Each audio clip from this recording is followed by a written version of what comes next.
Doesn't this device look perfect to run Call of Duty? I mean, hey, who needs joysticks anyways? Back in the early 2010s, pretty much every single mainline Call of Duty that would release on consoles and whatnot would also release a DS version that was completely different than all the other versions of this specific Call of Duty. This ranged from like Call of Duty World at War all the way to like Modern Warfare 3. And back in the day, I had DS and I was a big gamer playing pretty much all the games, so I did get to play these Call of Duties back in the day. Like, I probably even got one of these Call of Duties when they were brand new, like when they first came out and whatnot. Trying to play a game like Call of Duty on the DS was definitely doable, especially as a young lad on the school bus, because when you're a kid, you kind of don't care about any minor inconveniences. You don't really even know what's the most optimal gaming experience yet. So for me to have to aim with my stylus on the touchscreen and walk around the D-pad, I didn't mind too much at the time,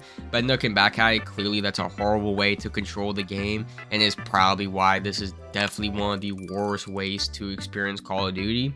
I'd say one of the worst ways because definitely the worst way is the 2D Java games on the Java phones from the early 2000s. If you even know about those, here's like some screenshots of it. Literally a 2D pixelated game that you play on the Java phone. I could only imagine how those played. And the DS actually has a really cool feature that a lot of games took advantage of, and so did Call of Duty. I'm so glad they did because I firsthand like experienced this back in the day, and I'm talking about the multiplayer demos.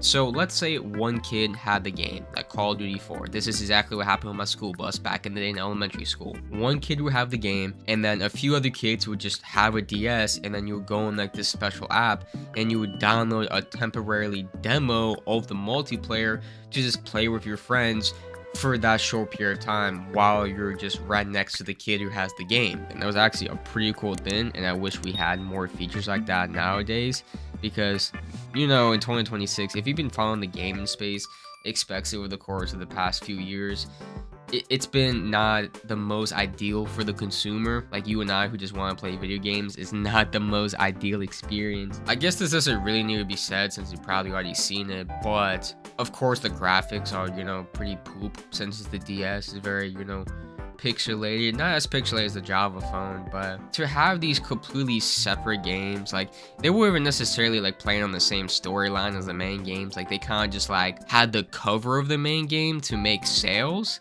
and then the game itself was just a completely different first-person Call of Duty on the DS. For example, the zombies in Black Ops 1 on the DS, none of the maps on the DS was even close to the console maps.